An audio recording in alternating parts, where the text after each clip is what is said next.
of the, or a lot of the Department of State OBO sample data that was provided by Eric into Knowvation version 6.5. The Department of State is currently on version 5.7.5, and an upgrade to 6.5 is included in the State Department maintenance and support contract as long as we can load the software remotely as we've done in the past. Now, what you're looking at is we're going to do a high-level Knowvation overview, both to show you what you own, but also to give you some context for the balance of the demo. And so before I even get started, I wanted to explain that Knowvation supports both searching and browsing. And so searching is where you enter a keyword or phrase into the box and press go, much like you would with Google. And browsing is where you've organized your files in a file folder hierarchy, much like you'd have on your laptop, so that you can navigate your way down through a folder structure to find the files that you're looking for. We have various interface options because we think of Knowvation being built to support all ranges of users on a continuum, from those that are very, well, just beginners at searching and really don't know how to search, all the way up to very sophisticated searchers. And so I'll start with our simplest search screen interface. We call it our basic. You're looking at it now. And so here you can enter text. That would be a word or phrase in this box. And we support full text searching. And what we mean by that is when you enter a keyword or phrase, you're searching on every word of every page of every document in the file. We also allow you to organize your collection into sub-collections. And this is how we have organized the data for the purpose of this demo. But I thought I would show you a sample customer. And I can't show you, of course, intelligence community agencies, but this is the Wyoming State Library. And this is the Knowvation interface where they've organized their collection into newspapers and places and publications and so on. And so this is how it would work in real use. So the next level interface is our more advanced text search interface. And from this interface up here, I have the full text search box, again, where I can enter a keyword or phrase. But down the left-hand side, I have various metadata fields. And these metadata fields are always configured in really for each customer. And the State Department metadata fields, of course, are different than this, but it's easy to change the names on these fields, of course. While I'm here, I'll show you that we have different types of searching techniques. So exact, for example, if you put in the singular form of a word, it would not pick up the plural. Boolean allows word stemming. If you put the singular form of the word in, it'll pick up the plural. Concept is expanding your word or phrase into like words or phrases. And so if you were to search on the word concrete, you'll get a hit on cement, or search on soil, you'll get a hit on dirt, or street, you'll get a hit on road. Pattern searching is a fuzzy text type search that helps you overcome misspellings in your query, misspellings in the document, and we have one of those to show you today, or OCR errors. And then similar is where you have a block of text and you're looking for documents that have a similar block of text in them. So then if I go over here and I click on the globe, I'm now to the most advanced search interface, where I've included a base map to aid in my searching. And this base map can be used both to begin my query, but also to display my data hits. And I thought, again, I would take you over to a customer, Wyoming State Library, and show you what their base map looks like. Now, of course, because it's Wyoming, it immediately focuses in on just the state of Wyoming. But again, you can see here, I have the full text search box. I have the metadata fields down the left. I have the base map in the middle. But they've really given you a nice look and feel so that this fits well in their website. So going back to here, I wanted to also show you that we can change the base map. And so right now I have streets, but with this drop down, I can pick any of these, and I can actually use any base map that can be provided as a web map service so that users can customize this to their own use. So simply, well, when it's configured, they can have a default base map brought up, but they'll always have this drop down menu where they can pick their base map of choice. And so I'll pick one just to show you what it looks like. And then I'll go back because I like using streets. So while I'm here, I wanted to show you under the browse hierarchy. So again, this is where you've organized your documents into a folder hierarchy, and I'll show you yours. So here are all the sample documents, Eric, that you provided. If I click on DOS, you can see I've put them into various continents. I'll click on Europe, and I have now, I see Finland and other European countries. I click on Finland, I'm down to Helsinki. I click on Helsinki, and I'm down to a document. And this isn't to say how your data should be organized. It was just our attempt to organize your sample data in a logical way so we could show it to everybody. So I'll click on this document. I'll view the record. Here it is. It's the Helsinki lease agreement. And also, well, while I'm here, I'm going to show you just a couple of the fields because the demo is time limited. I can't show you everything, but here are examples of things that you can do with this document. And you can print it, of course, download it. Two things I did want to show you. One is the metadata record in a view only. And so most of the time, all users would be able to see the metadata, but not change it. If I click on this pencil, the metadata is now editable, and this would typically be for, well, users that you trust and other admin users. We always view the metadata record as a living, breathing organism that's always going to undergo change and enhancement, and so that's why we have it set up in this manner. So now I'm going to switch over, and I wanted to work on because I've given a Knowvation overview, I wanted to switch over and focus on the post document processing workflow that we had talked about. And so that'll be my next step at this point. So first of all, I wanted to show you, well, both what this, we have an overview to, we call it Business Central. And then before I get into that, I wanted to show you Eric's workflow that he put together that we used in order to configure the workflow. And so, Eric, this is just your PowerPoint slide. And I wanted to show people, not go through this, but show people kind of the complexity of the workflow that you're looking at. So if I go back here, I can go to, I'll click on Manage. I'll click on the DOS demo. And then from this point, I can click on the diagram. And I just wanted to show you kind of a little bit of what the workflow looks like. So once we take the workflow Eric provided us, we configure it in our workflow application, which is JBPM, or Java Business Process Management. It's an open source workflow tool that we have found is very easy for us and for our customers to use. And so I just wanted to give you a picture of what this workflow looked like. And now I'll move over here and I'll actually begin simulating the workflow that Eric gave us. So the first was LE user, and I'll include the password for this person. And so now LE user is logged in, and we can, this is where I wanted to mention that Knowvation can be used to store all your documents. It can be the repository of record for documents, or it can be pointed at various repositories. It can also be pointed at folders, and that folder can be a hot folder where it's always bringing documents in. So there are a variety of ways that documents can be accessed via Knowvation. But once they are accessed, we can then use various search techniques, and I'm going to show you those later. But I thought that I would at least bring up one document here. So I'm going to do a search on the embassy lease. And so again, now I'm the LE user.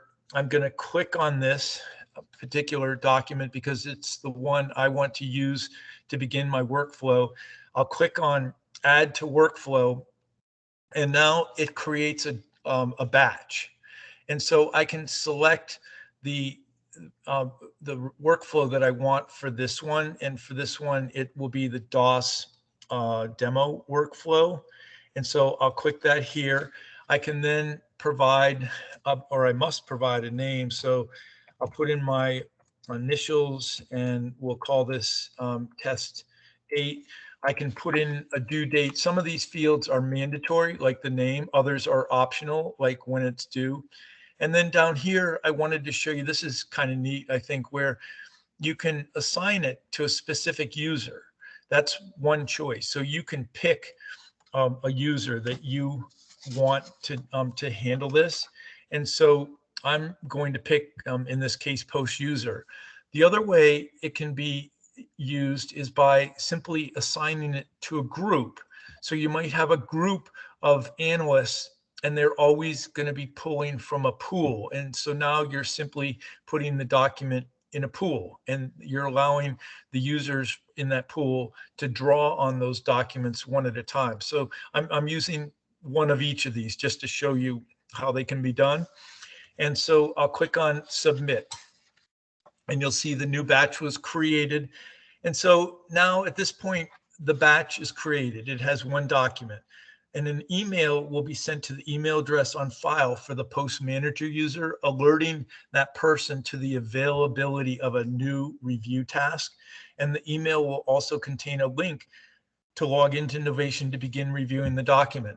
Now that's just the way we're doing it for the demo today. It's also possible that you just add it to the person's browser tab if they're constantly looking at documents and they don't want to get more emails. So that's not always how it's done or how it has to be done, but it's the way it's being done for the purposes of today. So at this point, I also wanted to show you if I'm as LE user, I can go in and I can look at the status of documents. And so I will click on workflow. Here are my batches. I'll use one that I tested or I worked with earlier. And so here is test 2, and I'm trying to look at the status of this, and I can click on the process ID.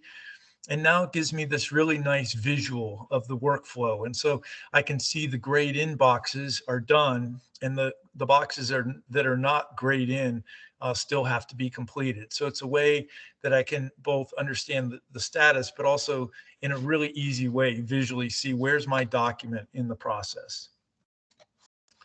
So now I'm going to close this. I'm also going to log out as my LE user. And I'm going to log back in as the post manager because I'm trying to simulate how these guys would work together or women would work together. So I have post user is the second person in my workflow. And we're only going to do 2 people today. Now you could have the workflow as long as you want, but in the interest of the demo, I thought it would be enough to show 2 people, that initial LE user who put the document in, and then the post manager who's going to review the document. So my login was successful. And in this case, the post manager will go to workflow. He or she will go to my tasks. And you'll see here is the one we just created, test 8. So I'll click on test 8 to open this document up. Now I have a lot of different functions that I can do here to the document. For example, I can create redactions, annotations, and other things. But for the purpose of and also I wanted to mention I can do referrals. So I think about I'll call it hard coded. That's kind of an unfair word, but you have the workflow set up, but we also have that provision where the person reviewing it realizes, oh, I want somebody else to review it that's not in the workflow. And so I call that an ad hoc workflow. So we have that ability for this person to take it out of the workflow, give it to another person for review, and then allow it to drop back in to the normal workflow. And so I'm not going to do any of that. I have the ability to reject it, which I won't do. But today, just keeping it simple, I'm going to approve this document. And so I'll tell the person that they did a great job. and I will then press complete. And so now this task was submitted, and now it was completed. And so you can see it as the post manager, that's now dropped out of my queue. I still have an old one in here, but DMQ test 8 is gone because I finished that. And so the task is completed. It's removed from the user's task list. An email is sent to the email address on file for the LE staff user who submitted the document in the first place, alerting them to the approval of the document during the first review task. And so that's the end of the post document processing workflow. And now I'm going to go back into Knowvation to do a couple text searching examples. And again, I'm showing you a product that you already own and hopefully helping you understand some of the things that you can do with that product. So the first thing I wanted to do is mention that there were a lot of OCR problems in the documents.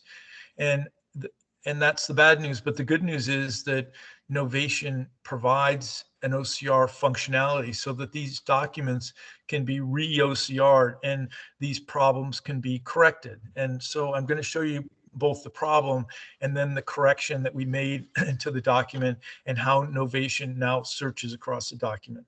So there's 6 examples of OCR issues. The first one is number 1, where the OCR engine first goes through a document and looks for things that it thinks are pictures or figures or cannot, for whatever reason, be OCR'd. And in most cases, it took the signature block and did not attempt to OCR it. We ran this document through again, and the new OCR for this document is right here. So even though there was a part of the signature going through the name, we got good OCR on it. The second is, and we really can't explain this, there were sections where the OCR didn't make any sense to us. And so this is a portion of one of your pages, and you can go back and look at this exact document since this is your file. And this paragraph, I clipped this portion of the image PDF out and looked at the OCR, and you can see it here with all the red lines under it. It doesn't make any sense. I don't even think it's in another language. I can't explain what it is, but after re-OCRing it, here is the text that we got, and you can see it's really perfect.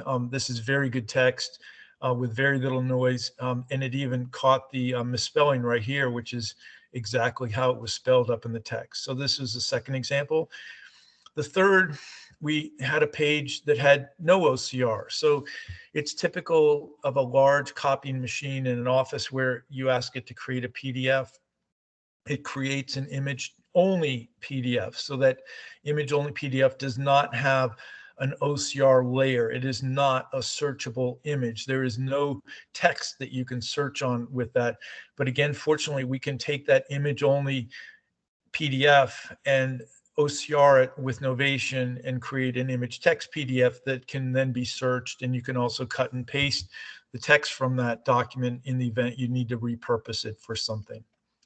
Number 4, this is very common where we had the signature went through part of the name, and OCR engines have a hard time with that. It's a noise in the letters, and they have a hard time figuring out the letters. And you can see this was the original OCR GTFFIA instead of Julia, and this is the new OCR where we got a good Julia.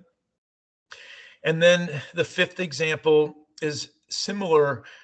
It still has a line going through, but our OCR came out exactly the same. It had the same error. And so this is SAIH, and our OCR was SAIT. But fortunately, we can overcome this problem with pattern searching. And so I'm going to show you that in the demo. And so those are the OCR errors. And so now I'll go back and I'll show you a couple searches that I wanted to. So here I have my searches, and this is a functionality within Knowvation where you can save queries. So you build a query and you can save it. And that way you don't have to recreate it each time. You can just click on the query and go. It's also handy because you can be sent alerts in the event that there's a new document added to the collection for, say, your country. You're an analyst for one country. You can be sent an alert that there's a new document in the collection that you might want to look at. And so right here, I'll first start with the OCR Julia document, and I'll open this document right here.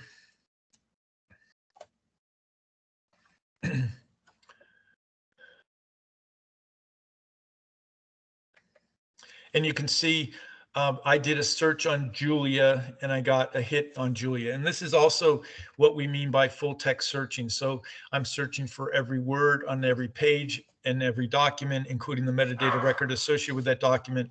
And it highlights the word that I searched on. And by the way, it's showing me up here. Once I click on that search, it's showing me the word that I want to overcome. So the second one I wanted to show you is a misspelling that I found in your document. So I'm doing a search on, and I'm not, Wang Duan is my guess at how you spell this.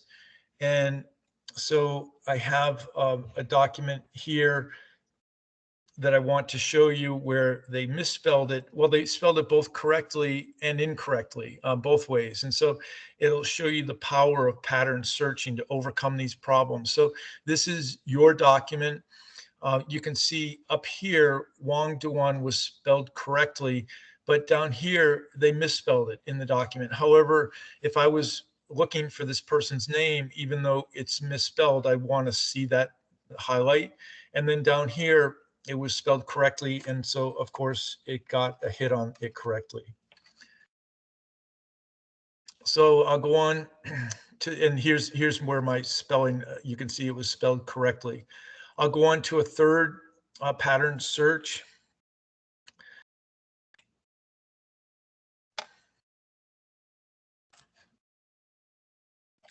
And all of these are with your documents. I didn't have to go beyond your collection to find anything. So that was kind of fun. So I've now, this is where I showed you that the guy's, I think it's a guy's name, was spelled SAIHOUO, but when you take the OCR for this, it's SAIT. And so we did a search on the correct spelling, and even though this was mis-OCR'd, we were able to overcome that and get a hit on the right word. And here it is where we spelled it SAIH, and the real OCR is SAIT. So moving on, just a couple more examples of searching. I'll go to a typewriter error that I noticed right here. And I'll also show you how we have different views of these documents. I was presenting them on a map, but I'll look at this one and open this 6th document here to show you the typewriter error and how we overcame that, again, with searching. So you can see here that these S560 and the 1303 are perfectly formed, but the FBO is not. The B and the O run together, and even your best OCR engines will not be able to figure out that these are two separate letters and what letters they are. But with the pattern searching, we were able to put in the whole string, and even though these 3 letters weren't picked up, we were able to get a hit and still find this document.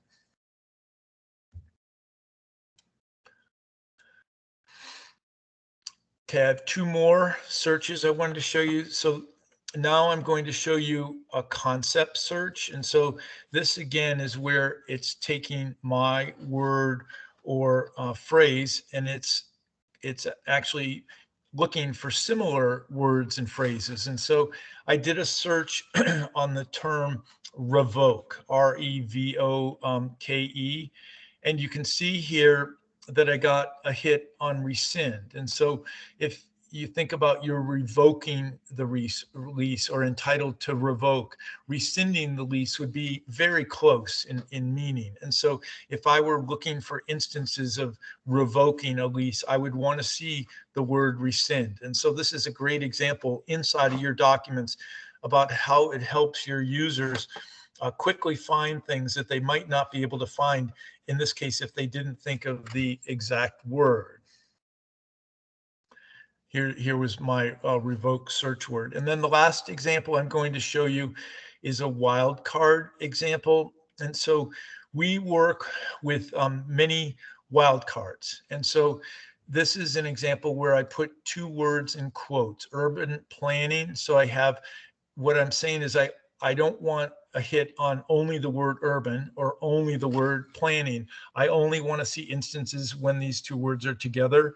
And we have other wildcards such as proximity searches, where you can say, I want to see a hit if this word appears within 50 words of another word, as an example. And so there are many types of wildcard searches, and I'm only going to show you one today, but it'll give you a feel for how these wildcard searches work. And here it is. So we have urban plan. So it found a case where it has these two words together. And so that's the end of the searching. I wanted to show you, well, both how we corrected many of the OCR errors, we overcame other OCR errors. We were able to do a lot of pattern searching, a lot of concept searching, and then finally one of these wildcard searches. So from here, I wanted to move on and show you another capability that you might not have been familiar with, and I'll first describe it. So Knowvation, I mentioned early on, can be used as the repository of record for content, or it can be pointed at other repositories. And that other repository could be a shared drive, or it could be SharePoint, or it could be an S3 bucket in Amazon, or other legacy apps that you have. It could be a Google Drive. So really, it's almost any application that holds content. Knowvation can be pointed at that, and it can index that content. And the advantage of that, it's indexing the content. It is not moving it or creating a second copy. It's simply storing the index for speed of search. And so I'm going to do a search across multiple repositories. Of course, we couldn't do these across all of your repositories, but I wanted to give you a feel for how this could work. So the really neat thing is that it's running a search across, for one of our customers, it was 15 to 18 different repositories. And now from one interface, I can launch one query, and I can interrogate all of these repositories simultaneously.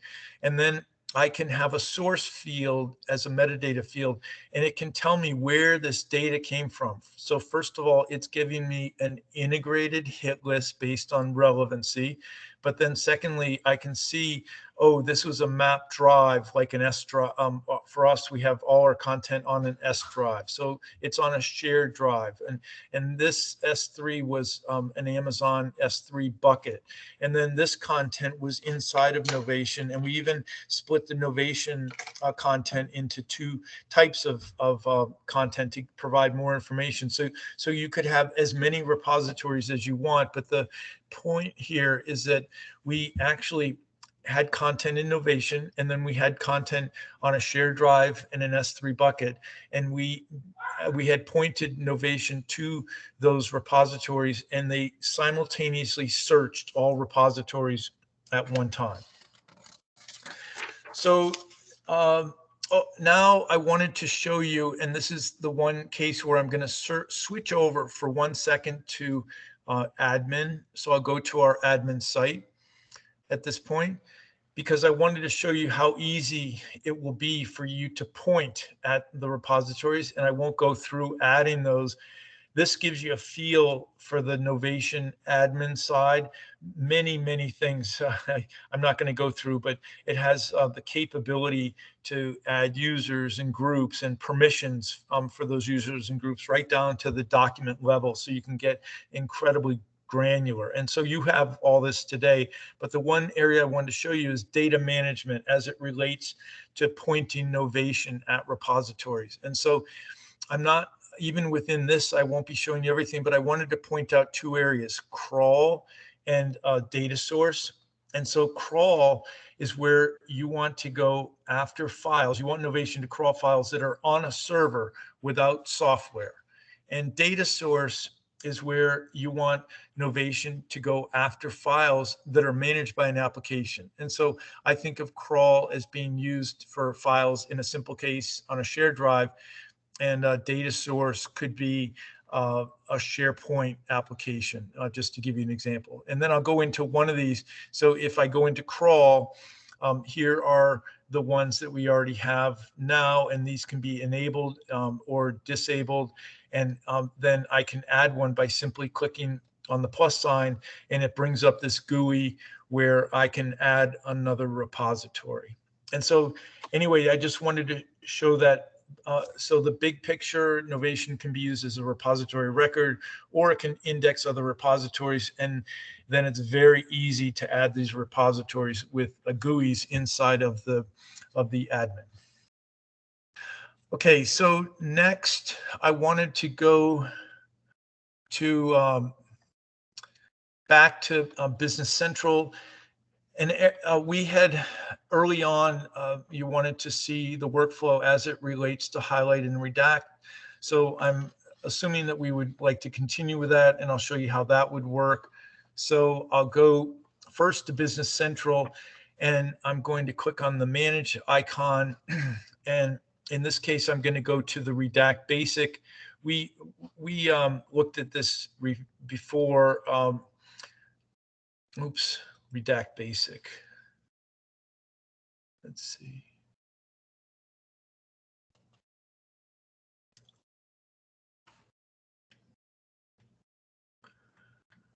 I think I actually did something with this today. So I'll just use this one as a placeholder right now.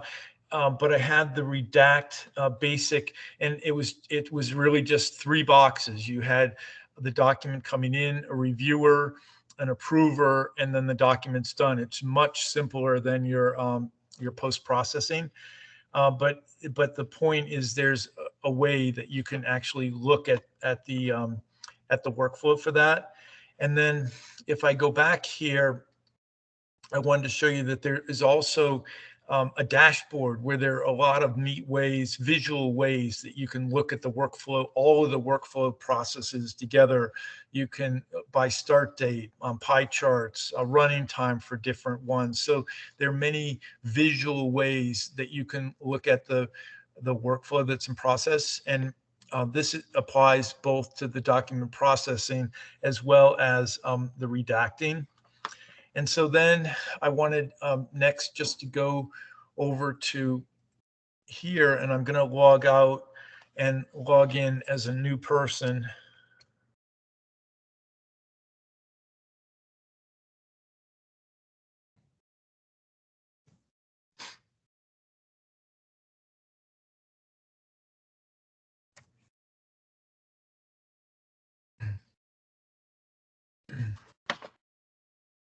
And from here, I can open the workflow. I can look at my tasks.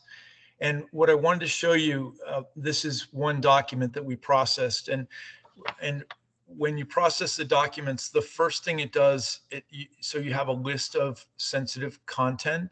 And in our case, the list had the word dog. And so the reviewer would see the words that are going to be redacted. And as you can see, they'll be highlighted, but you can actually see the word behind the highlight, and it'll tell you the query that was used to create this particular highlight. And so I'm not going to go through all the steps in the workflow because I already showed you how it would work for document processing. This would be going through the same series of steps. However, a list of sensitive content would be applied to the document. So the first person that sees the document would see this.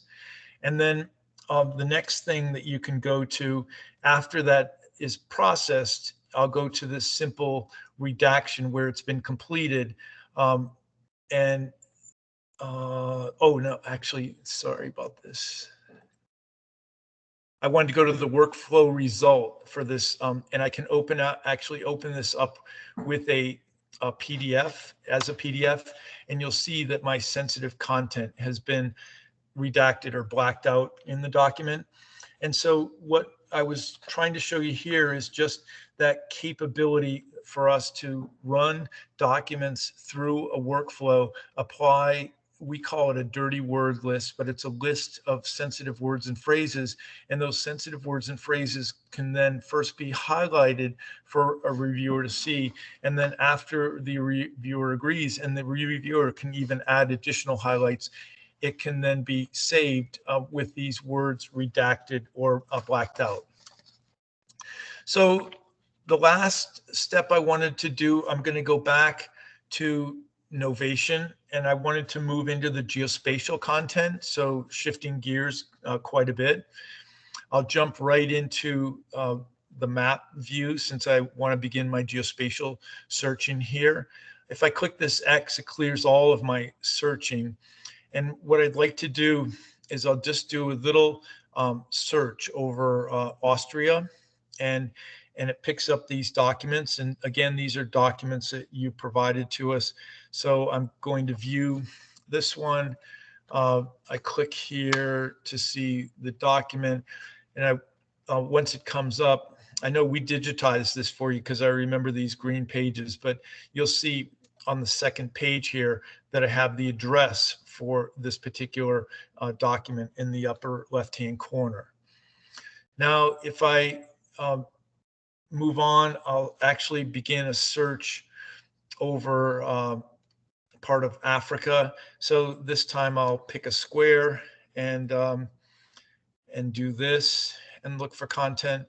And so I have a file here that I'd like to look at, and I'll open this one up.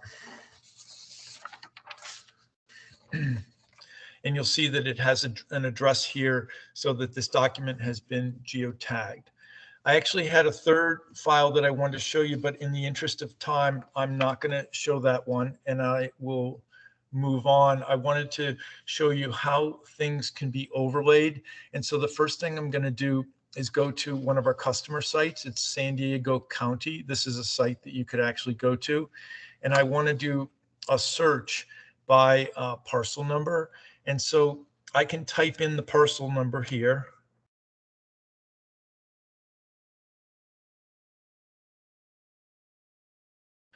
And I'll click this to search, and then I can first locate it. And now it'll locate this parcel that I'm looking for on a base map. You can see that it's highlighted the extent here. And then I can ask it to search that area and look for documents that are in that extent. And it's done that for me. And I'll bring up a list of these. And I wanted to open up one of these because I know that the customer has set this one up to be overlaid. And so this is a real customer using this. And you can see here is the survey of record that they have.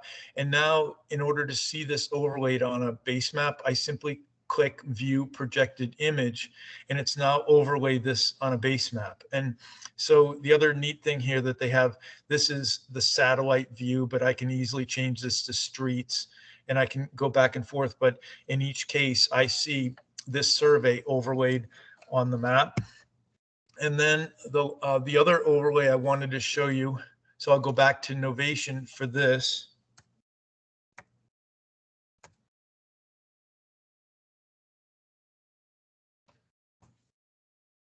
I have Sabatis Pond in here, so I'm going to view this, and this is the image, it's aerial imagery that we had. And so I can click on the word project, and it will now project this particular imagery file on my base map. And this takes, it takes a few seconds to load, but there it is. So now I have this particular file, and this is great for maps, for imagery, and for other surveys and things like that, where you'd like to see that particular file in the context of a base map. And even here with Knowvation, I can change this to a satellite, and it will preserve this this image, but it's now showing me using a satellite as a base map. Okay, so now I'm going to move on, and I wanted to show you how we can use geotagging, or how we can geotag within Knowvation. And so I'll go back to a GeoSearch, and I have this file down here in Nigeria. And so what I'd like to do is I'll click on this file to open it. That's my first step. And again, what I'm wanting to do here is to geotag this particular file. So let's say this file has no geotagging. And so I click here, this little icon, it says geospatially enhance. And then I'll click the geotag option, and it brings up this this entry. And there are various ways I can do this. I'm just going to show you one today. But if I click on entity, it's and then I click on extract, it'll bring up the geotagging opportunities within the document. And now this is where it could be done in an automated manner, but clearly it found 4 opportunities. And so this is where an experienced user can generally quickly look at the document and realize, oh, it should be this one. So I'm going to pick the first one, and I click on a geotag, and now it's successfully geotagged the file. So it's kind of neat. It's looking, the layman description of what it's doing, it looks inside of the document for geotagging opportunities. Those could either be places like an address, or it could be numeric entries like a lat long. It then presents those opportunities to you in a list, and you can pick one or more of those and geotag that document with those geotagging opportunities. Okay, the next thing I wanted to show you, so we talked about working with Esri, and so I wanted to show you a couple ways that we have worked with Esri in the past. So this is UDOT, the Utah Department of Transportation. They had users that work with ArcGIS all day, and they don't want to work in another application. They want to stay in ArcGIS all day. And so we use the Esri web app builder to build this widget. It's this rectangular box on the left. And 2 things it does for the user.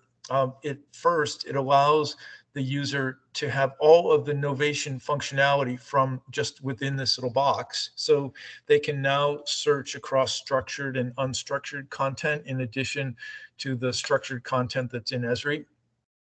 And then also, if you recall, we can have Knowvation pointed at multiple repositories. It's now giving that ArcGIS user access to all of the enterprise content across all of the repositories simply from this little widget. So it's a very powerful capability that gives you the benefit of allowing your ArcGIS users to stay in ArcGIS, which is very familiar to them, yet have all of the search functionality provided by Knowvation across all of the unstructured content. The other item I wanted to show you here is another real example of where we've done an integration with Knowvation and ArcGIS. In this case, each of these little triangles are ships that are in the ocean, and commercial ships are required to have a transponder that sends off a signal every 45 seconds. And the signal is picked up by a satellite. It's sent down to a ground station and then picked up from there by Esri and put on a base map. And this data is called Spire data. Spire is the company that does this. And so now each one of these little triangles is a ship. And the Esri data stored for that ship, I like to think of it as a metadata record. It's fairly static, important, but static data. That it would include the ship name, the tonnage, where the ship was built, the country of origin, the ship's flag, etc. But on each ship, there are a lot of documents that are unstructured content, and the Esri ArcGIS does not enable you to look at that data, while Knowvation does. And so Knowvation, in this case, can store all of the unstructured content for a ship. They typically have to have 20 documents coming into the U.S. One document could be the bill of lading as an example. And so Knowvation can then be used to search across all of the unstructured content. And so in this case, the example we gave is we heard a ship was coming into the U.S. with a load of cocaine, and the ship either had sugar or flour on board. And so we were able to do a search on sugar or flour and look for ships coming into the U.S. and quickly pinpoint it to a very small number that the DEA could look for. Then I wanted to show you here this idea of a widget. This is actually inside of the PTFS website. We actually embedded the widget here. You can now search across our website for all content using our own little widget. It was just another way of using the widget. And then the final thing I wanted to show you, and this will be the end of the demo, but it's how to work with CAD files. So I'm going to go back to Knowvation. I'll clear my search. I'm going to search for Algiers. And it brings up two documents. And I'm going to explain to you ahead of time how we did this, and then I'll open these up. So we took the CAD file and we converted it to a PDF. And so this document on the left is a PDF. And inside of the metadata record, we can put a link out to the file in its native format. Of course, that would require you to have a PDF viewer on your machine. And so it's not enabled today because I don't have a PDF or a CAD viewer on my machine. And this one, we actually embedded both files in, we encapsulated them inside of one file so that you can pick one or the other, but you can see the two together. So here, I'll open this one first. So this is a PDF that we created from your CAD drawing. And if I went down to here, you could see related documents. And in a real case where you wanted this enabled, this would be a clickable link. And so Knowvation has stored both the PDF for this file as well as the CAD drawing in its native format. You would be able to first see, yes, this is the document I want. I'm looking at the PDF, and you'd be able to click on this link and it would open up that CAD drawing in the using the CAD application that was on your machine. The second way we did it that I also wanted to show you, and I wasn't sure which one you would like better. I kind of like this one a little bit better, but this is, we called it test package 2, and we put the CAD drawing and the PDF in one file. And so on the top is the CAD drawing in its native application. And you can see here, it's not sure how to open this because I don't have a CAD application on my machine. But if I click over to this one, I can then see the PDF of the document. And so I simply need a PDF viewer. And so this was kind of a neat way of working with your CAD files, and I wasn't sure which one you'd want. In both cases, you have a PDF of the CAD file and you have the CAD file in its native format. You can open up the PDF with any PDF viewer, and you can open up the CAD file with any CAD application. And so really, that is the end of my demonstration. And so I think we went, by my count, 49 minutes. You can give me count from your perspective. I knew when we talked last week, you had allowed me an hour. Today you talked about, I think, 45 minutes, but I think we're pretty close. And so you can give me feedback on how you think it went. Great. I'll stop recording and share it with you as soon as it's ready. Share it with everybody for that matter. Mm-hmm.